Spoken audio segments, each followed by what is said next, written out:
Hi అండి. మెంతికూర పూరి చేసి చూపిస్తాను. ఆరోగ్యానికి చాలా మంచిదన్నమాట. మన ఆకుకూరలు ఇలా కూడా యూజ్ చేసుకోవచ్చు. డైలీ ఏదో ఒక ఆకుకూర ఏదో విధంగా మనం తింటే చాలా మంచిది ఆరోగ్యానికి. గోధుమ పిండి 1 కప్పు తీసుకున్నాను. దానిలో శుభ్రంగా సన్నగా తరిగి కడిగిన మెంతికూర, కాస్త సాల్ట్ వేసి ఫస్ట్ మనం బాగా రఫ్ చేసుకోవాలి పిండిని.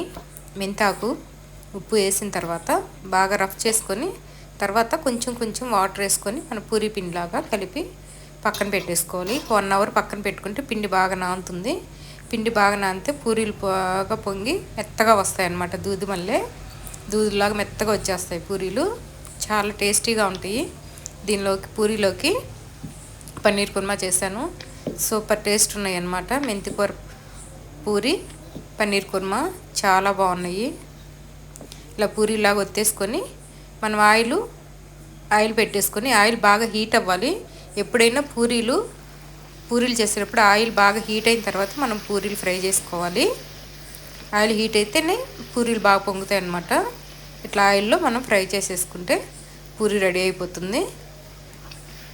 మెంతికూర పూరి, పన్నీర్ కుర్మా సూపర్ కాంబినేషను. తప్పకుండా ట్రై చేయండి, చాలా బాగుంటాయి. మెంతికూర అందుబాటులో లేని వాళ్ళు కసూరి మెతి కూడా వాడుకోవచ్చు.